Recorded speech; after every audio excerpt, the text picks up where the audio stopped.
మేమొచ్చింది పౌర్ణమికి ఒక 2, 3 డేస్ ముందు. సో, మూన్ కిందకెళ్ళిపోయింది గానీ, కొండల్లో దానికి ముందు చాలా బావుండింది.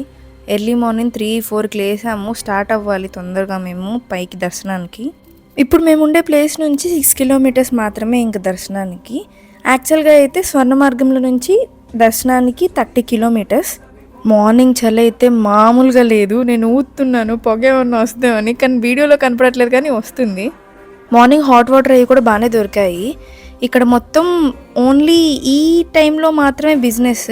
దాని తర్వాత ఆగస్ట్ 19th క్లోజ్ అంట. ఆ తర్వాత 10 feet స్నో ఉంటుంది ఇక్కడ. వీళ్ళందరూ ఖాళీ చేసి వెళ్ళిపోతారు. మేమైతే గుర్రాలు ఎక్కేసాము. ఇంకా మమ్మీ ఏమో డోలీ ఎక్కింది, డాడీ నాతో పాటే ఉన్నారు. ఇక్కడ నుంచి అయితే చాలా అంతా డిస్ట్రిబ్యూట్ అయిపోయాము. కొంతమంది డోలీలు, గుర్రాలు అండ్ కొంతమంది నడిచి. మళ్ళీ 6 కిలోమీటర్స్ మేము గుర్రాల మీద వెళ్ళము. ఫస్ట్ 4 కిలోమీటర్స్ గుర్రాల మీద అండ్ నెక్స్ట్ 2 కిలోమీటర్స్ డోలీల మీద మమ్మల్ని ఒక స్పాట్ దగ్గర దించేసి గుర్రాలు అక్కడ పెట్టేసి డోలీలు ఎక్కిస్తారు. వీళ్ళే తీసుకెళ్తారు. బట్ డోలీలు ఇక్కడ మనకు కొంచెం కంఫర్టబుల్గానే ఉంటాయి. 4 మనుషులు ఉంటారు.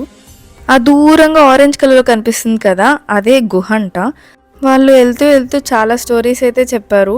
నాకు అర్థమైంది, నాకు తెలిసింది అయితే మీకు చెప్తాను. కరెక్టో కాదో నాకు తెలియదు. పార్వతీదేవి ఏకాగ్రత కోసం ఇక్కడ గుహలో తపస్సు చేస్తుంటే శివుడు ఆ స్వర్ణ మార్గం నుంచి 30 కిలోమీటర్స్ ఇక్కడ వరకు నడుచుకొని వచ్చి పార్వతీదేవితో పాటు తను కూడా తపస్సు చేస్తాడు. ఆ మంత్రాలని 2 పావురాలు విన్నాయంట. ఆ 2 పావురాలు మాత్రమే ఇంకా అక్కడ ఉన్నాయి. మమ్మల్ని వీడియో అవి ఒక దగ్గర స్పాట్లో వరకే అలో చేశారు. పైకి దేవుడి దగ్గరికి మన వీడియో ఏం లేదు. ఈ గుర్రాల మీదే వస్తున్నారు చాలామంది వరకు. నడవడం అయితే చాలా కష్టం అనిపించింది. మధ్యలో రాళ్ళు పడిపోవడం కూడా చూసాము.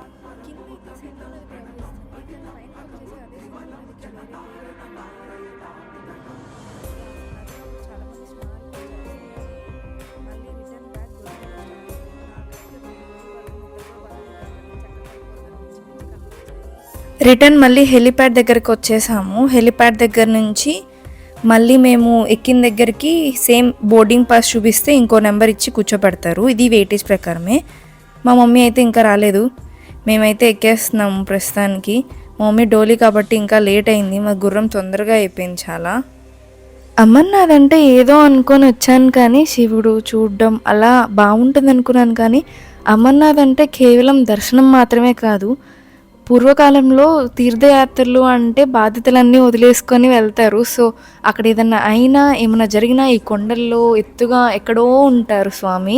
ఏదైనా జరిగినా బాధ్యతలన్నీ అయిపోతాయి కాబట్టి వెళ్ళారు అంటే ఇంకా అవన్నీ చూసుకొని పుణ్యం సంపాదించుకొని వస్తారు అని చెప్పి. ఇప్పుడు ఏంటో అలా ట్రిప్ లెక్క వెళ్ళిపోతున్నాం మేమైతే. నాకైతే చాలా భయం వేసింది.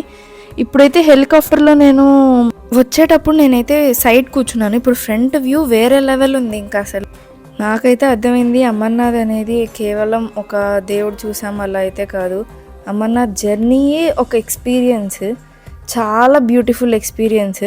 నడవడం అయితే నేనైతే నడవలేను. ఎలా నడుస్తున్నారేమో నాకైతే తెలియదు. కానీ నాకు తెలిసి 3 days పట్టిద్దేమో నడవడానికి టోటల్గా. మాకైతే 2 daysలో మొత్తం అంతా అయిపోయింది. మీకు మధ్యలో యారో పెడతాను చూడండి. అసలు నడిచే మార్గం ఎలా ఉందో చాలా కష్టం. మేము హెలికాప్టర్ని చూసినప్పుడే నేను దడుచుకున్నాను నడిచే మార్గం. అసలు ట్విస్ట్ ఏంటంటే మాకు పైకి వెళ్ళాక దర్శనానికి అసలు దేవుడు లేరు, కరిగిపోయారు. అక్కడ కేవలం త్రిశూలం ఒకటి పెట్టి అక్కడ శివలింగం మంచుకి దానికి అదే ఫామ్ అయ్యి మళ్ళీ కరిగిపోతుంది. కేవలం ఇదంతా 45 days మాత్రమే ఉంటుంది. ఈ ఇయర్ అయితే ఆగస్ట్ 19th ఎండ్ అవుతుంది. కానీ జూన్ 12th శివలింగం అయితే కరిగిపోయిందంట. బట్ పార్వతీ అమ్మవారు కొంచెం ఉన్నారు. పార్వతీ అమ్మవారు కూడా శివలింగం లాగే ఉంటారు. అది చూసాం మేము. అమర్నాథ్ దర్శనం అయ్యాక అక్కడ ఒక ప్రసాదము కాయిన్ కూడా ఇచ్చారు. దాన్ని లక్కీ కాయిన్ అంట. క్యాష్ కౌంటర్స్లో అలా పర్స్లో పెట్టుకుంటే బాగా కలిసి వస్తుందంట.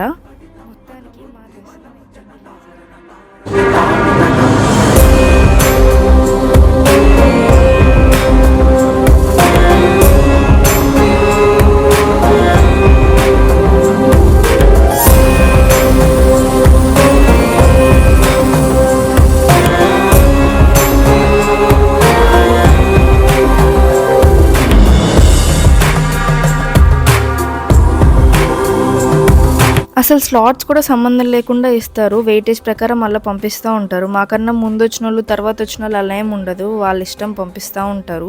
మమ్మీ అయితే అక్కడ ఒక్కతే అయిపోయింది. సో మమ్మీ కోసం మేము వెయిట్ చేసాం చాలాసేపు, 3 hours దాకా వెయిట్ చేసి మమ్మీని తీసుకొని అప్పుడు స్టార్ట్ అయ్యాం రిటర్న్ బ్యాక్.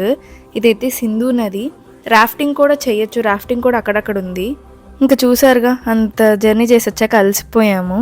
బట్ ఈ ఫ్లో చూస్తుంటే మా వాళ్ళు కొంతమంది రాఫ్టింగ్ వెళ్ళారు, బాగుందన్నారు. మరి ఇంకా మా ఓపికలు లేక మేము రూమ్కి వచ్చేసాము.